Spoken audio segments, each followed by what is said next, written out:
Prezados amigos, irmãos, continuaremos o estudo relativo ao tema As Potências da Alma, da terceira parte do livro O Problema do Ser, do Destino e da Dor, de Leon Denis. Hoje abordaremos o tema o livre-arbítrio. Para tanto, vamos a algumas definições. Arbítrio quer dizer resolução, determinação dependente apenas da vontade, possibilidade de decidir. Um árbitro de futebol decide o que acontece num jogo. Mas esse termo passa a ter conotação negativa quando significa também escolher em função da própria vontade, isenta de qualquer motivo ou causa determinante.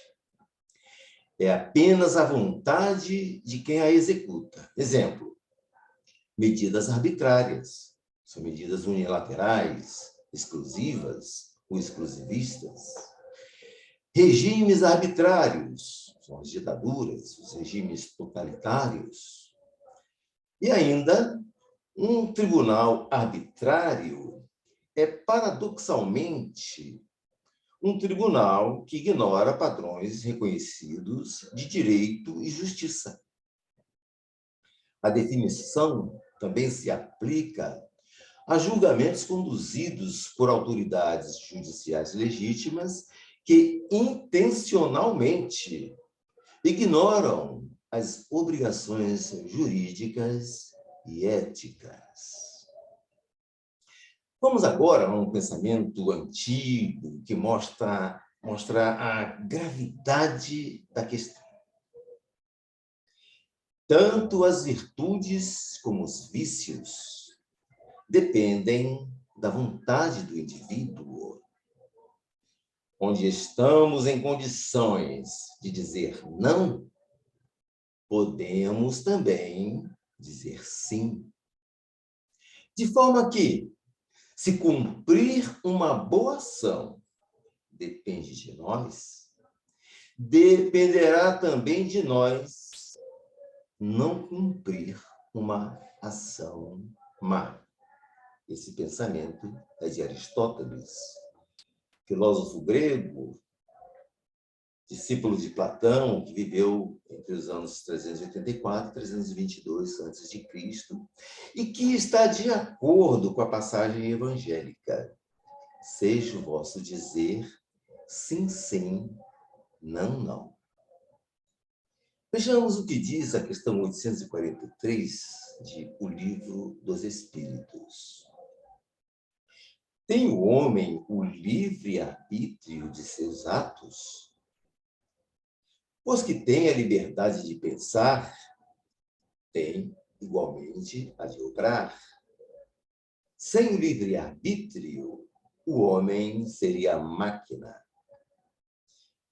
O livre-arbítrio, segundo o Espiritismo, não é um atributo pronto e acabado, recebido como uma graça de Deus, mas sim uma conquista do espírito, que é obtida ao longo de incontáveis encarnações. E à medida que este evolui, progressivo, portanto, tanto intelectual quanto moralmente, o que só ocorre ao longo e a partir do jogo das escolhas, tentativa, erro, tentativa, acerto, que nos demanda muito tempo.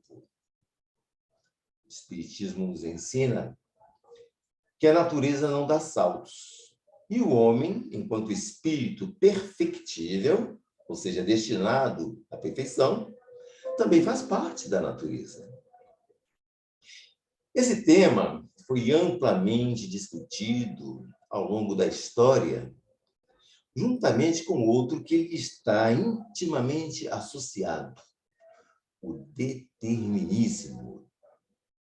No livro As Marcas do Cristo, O escritor e pesquisador espírita Hermínio Correia de Miranda fala-nos dos embates travados no século XVI entre Martim Lutero, autor da Reforma Protestante, defendendo o determinismo, segundo o qual o homem está submetido a um esquema determinista absoluto, de servo arbítrio, em latim, e de outro, Erasmo de Roterdã, teólogo católico que defendia o livre-arbítrio absoluto em sua liberdade de opções.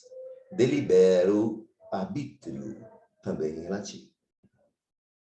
Segundo Hermínio, ambos estão parcialmente certos, portanto, parcialmente errados.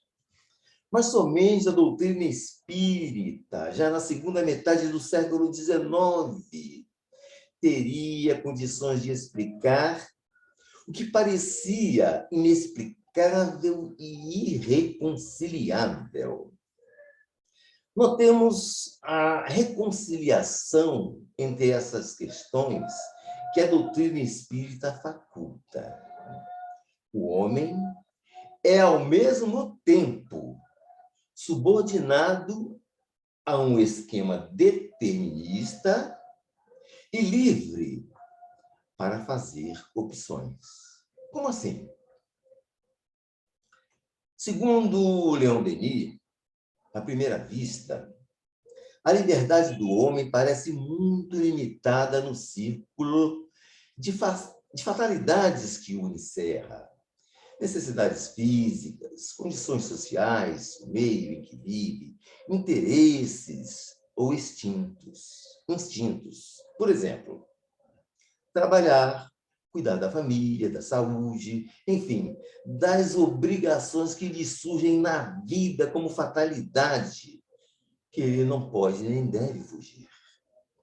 Mas considerando a questão mais de perto, ainda de acordo com Leon Denis, vê-se que esta liberdade é sempre suficiente para permitir que a alma quebre este círculo e escape às forças opressoras, usando a sua consciência, discernindo como se desincumbir das suas obrigações.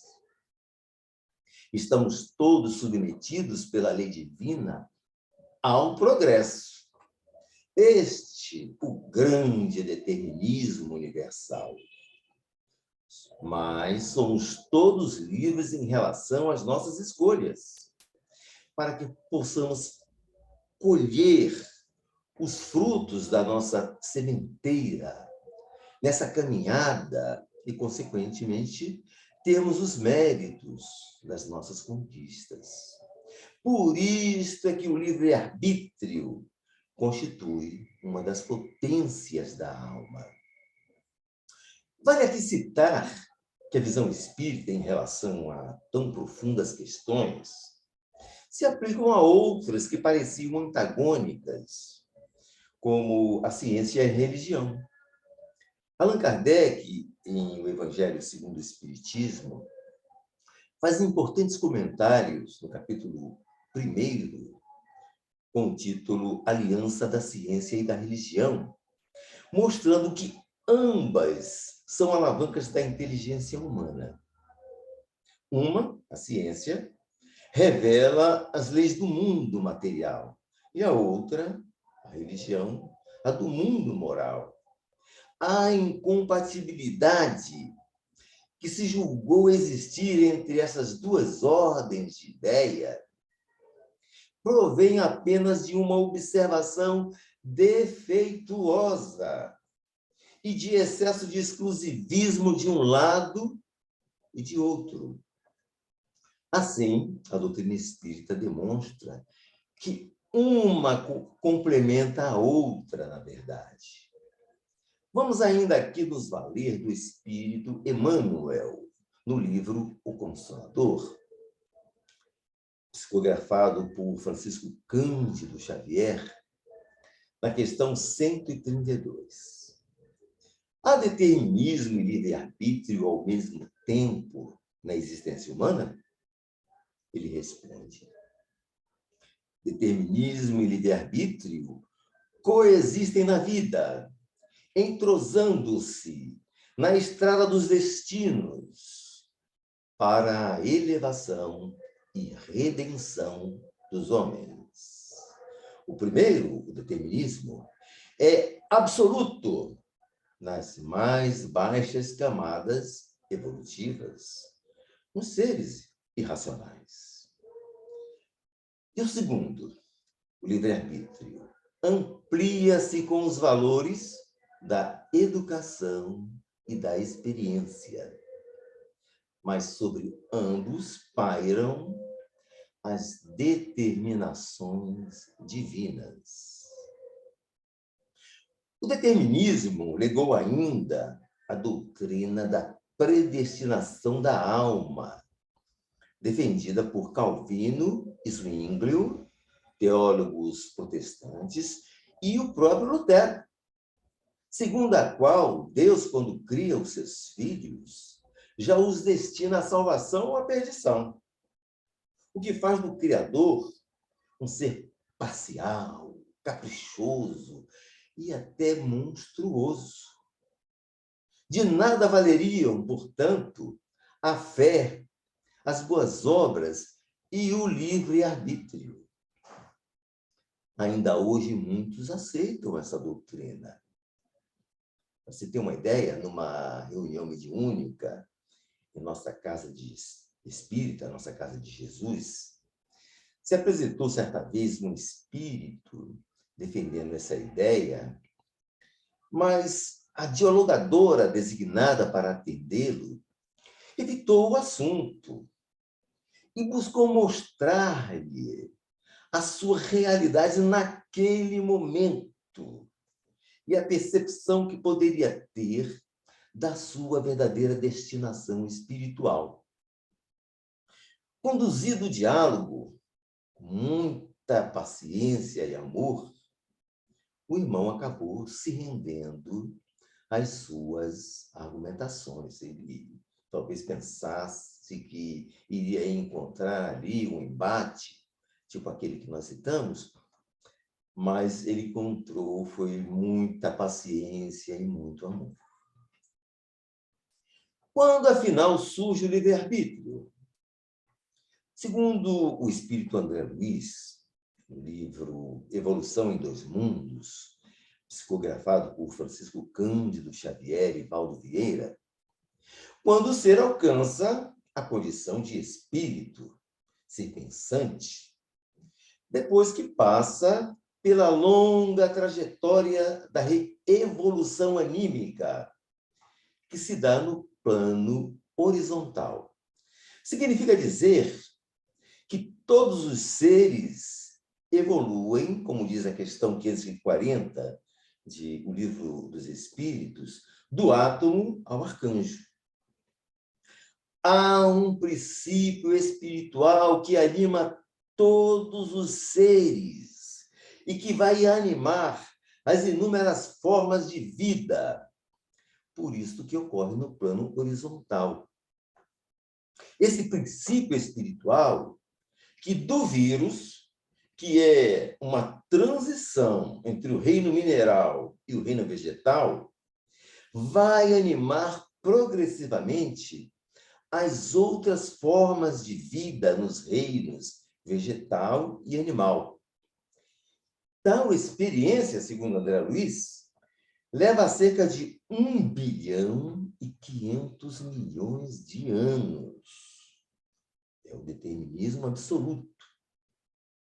Quando finalmente alcança a condição de espírito, de ser pensante, ser individualizado, a partir daí, o ser, espírito, inicia uma nova etapa evolutiva, que se dá agora no plano vertical, isto é, para o alto, na busca da perfeição.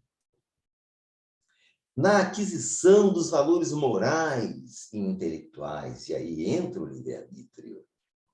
É ainda Emmanuel, na pergunta 248 do mesmo livro, O Consolador, que diz: conquistada a consciência e os valores racionais, todos os espíritos são investidos de uma responsabilidade dentro de suas possibilidades de ação. Percebamos como uma coisa é gradativa. Porém, são raros os que se mantêm fiéis aos seus propósitos, os propósitos elevados.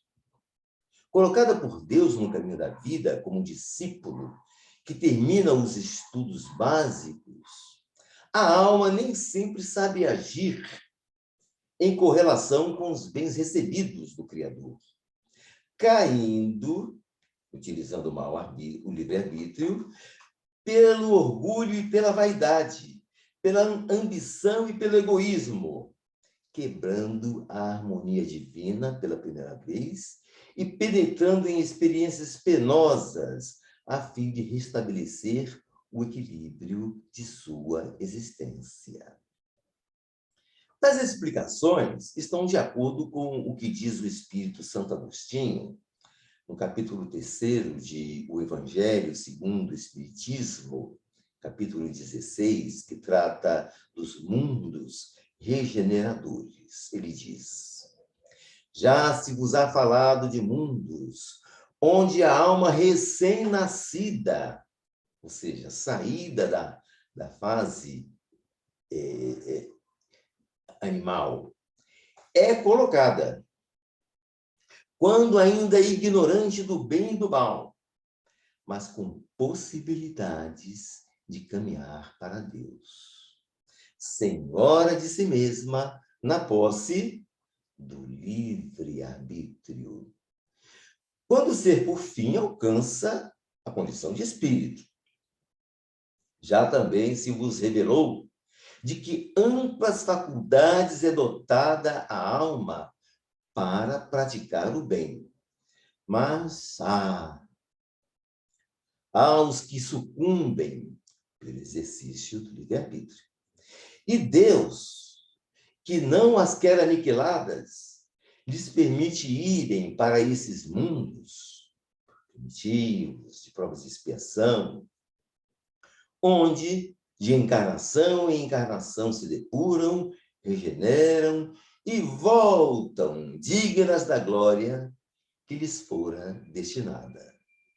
Inicia-se aí, então, a evolução espiritual, conforme dissemos, que se dá no plano vertical, ou seja, de baixo para cima, na conquista do amor, da sabedoria, rumo à angelitude, à perfeição.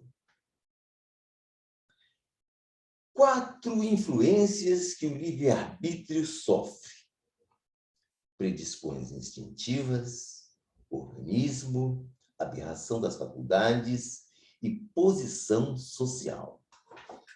Vejamos a questão 845 de O Livro dos Espíritos. Não constitui obstáculos ao exercício do livre-arbítrio a predisposição instintiva que o homem traz consigo ao nascer?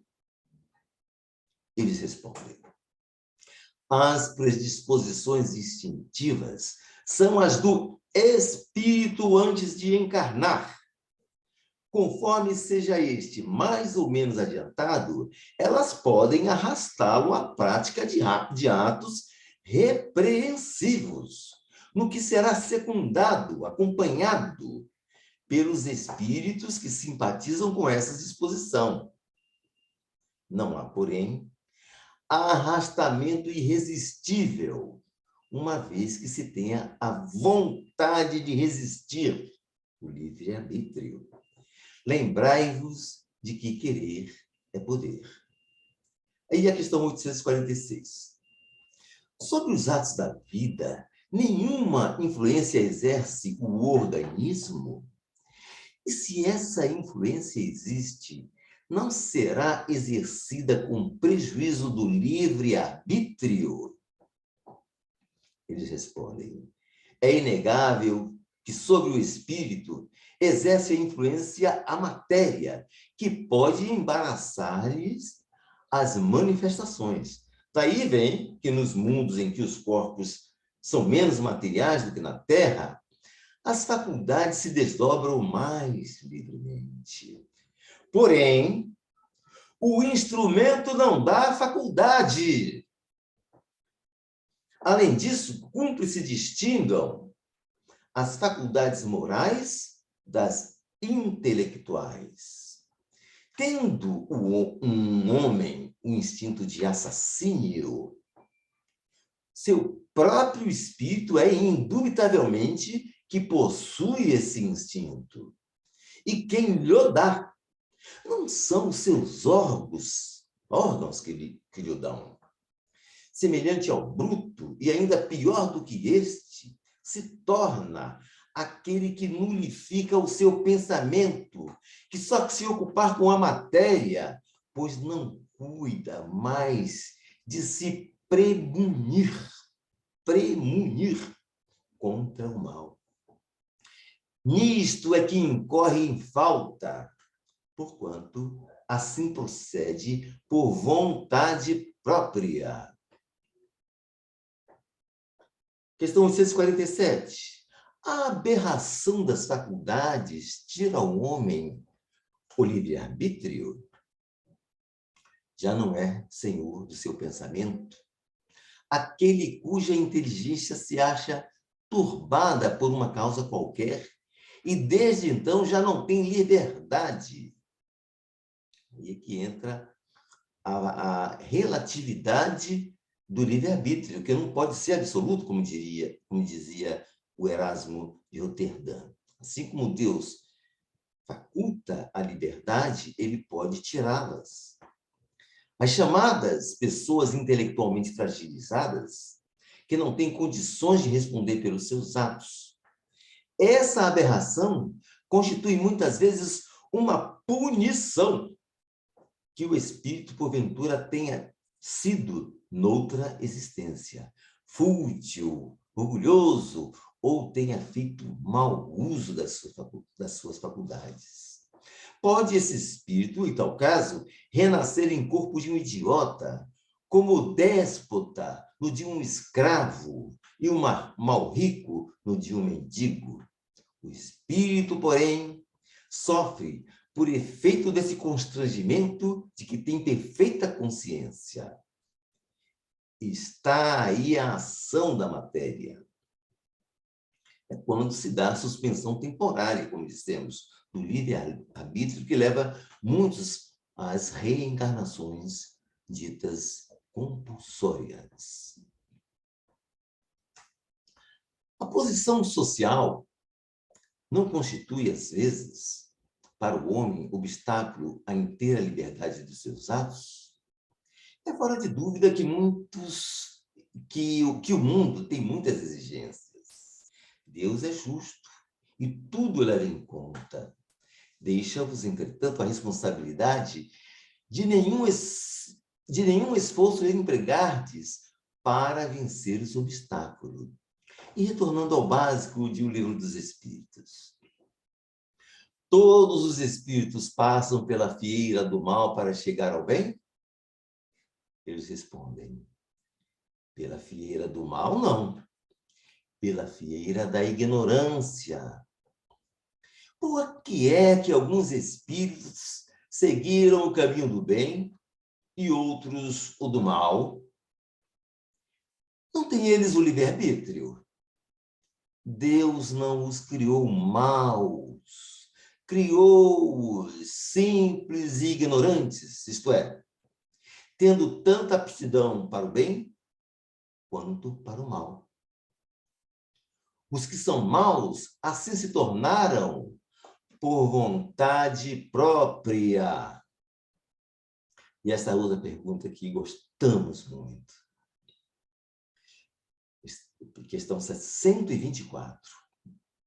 Pois que há espíritos que desde o princípio seguem o caminho do bem absoluto, ou seja, a evolução em linha reta, e outros, o do mal absoluto, chamados demônios. Deve haver, sem dúvida, gradações entre esses dois extremos, não? E os espíritos? Sim, certamente. E os que se acham nos graus intermédios constituem a maioria.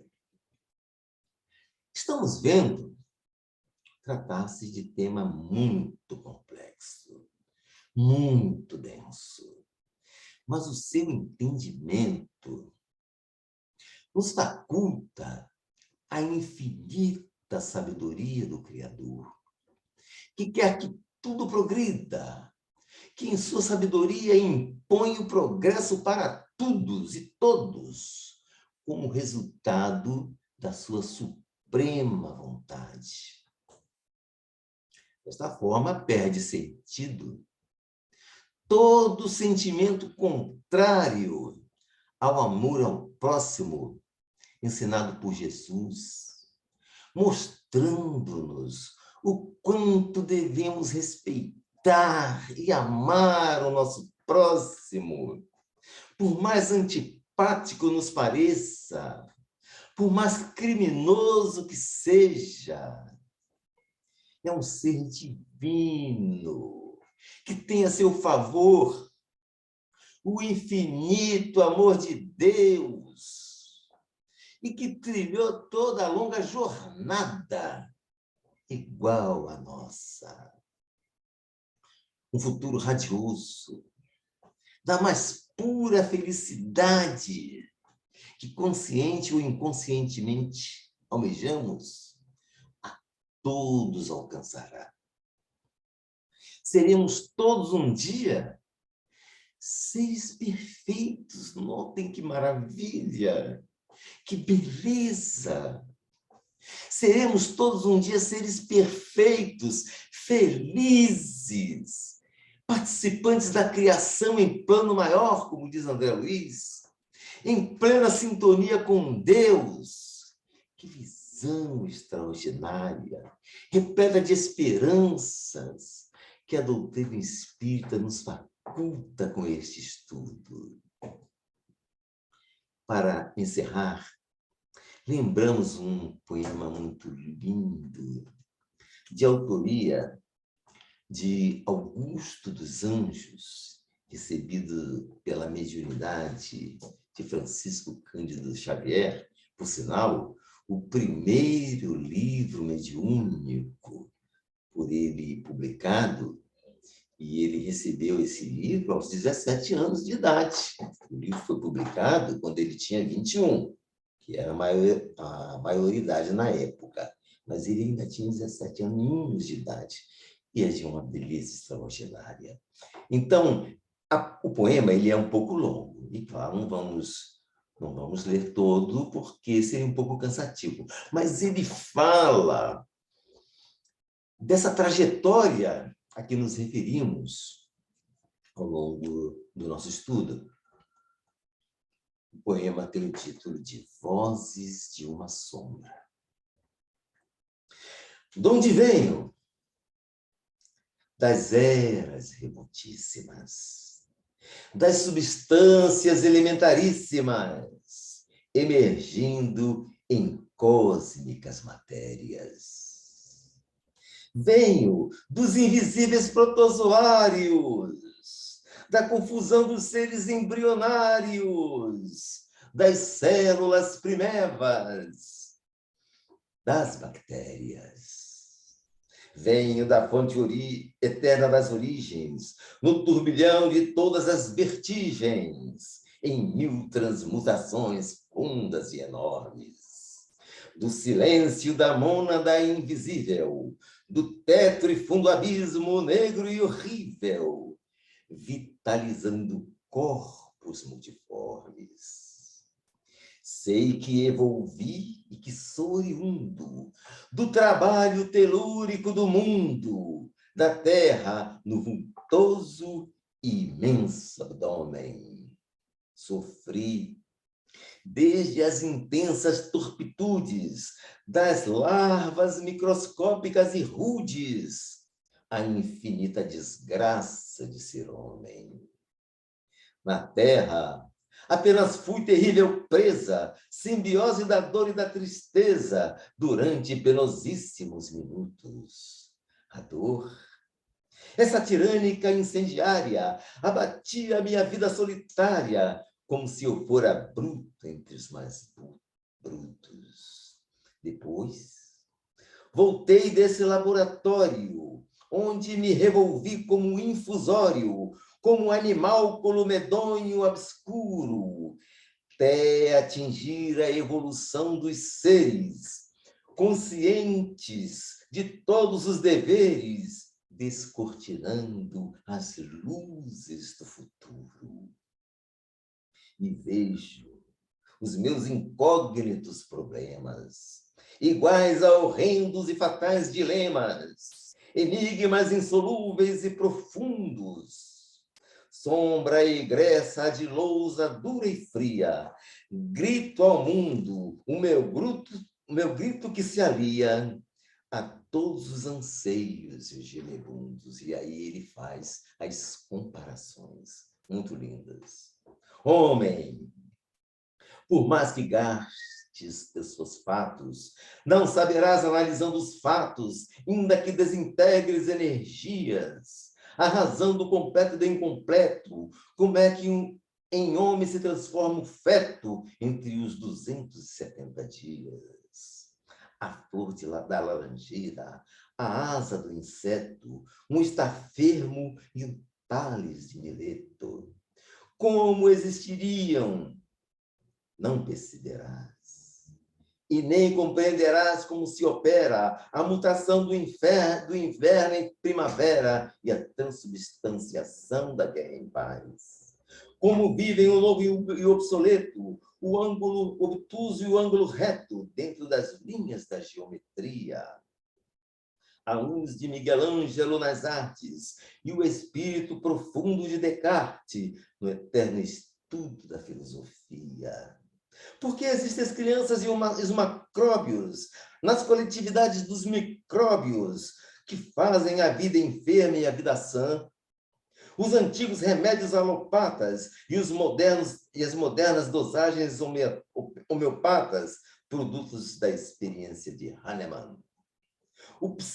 A psicoanálise freudiana, tentando aprofundar a alma humana com a mais requintadíssima vaidade, e as teorias do espiritualismo, enchendo os homens todos de otimismo, mostrando as luzes da imortalidade. E mais adiante, muito parecido com as poesias que ele fazia quando encarnado. A alma pura do Cristo e a de Tibério, vaso de carne podre o cemitério e o jardim, recebendo de perfumes o doloroso e tetrocataclismo da beleza loçando o organismo repleto de dejetos e estrumes. Os fenômenos todos geológicos, psíquicos, científicos, sociológicos, que inspiram pavor e inspiram medo, homem.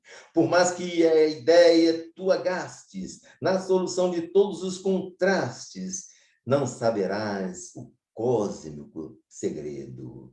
E ele encerra lindamente.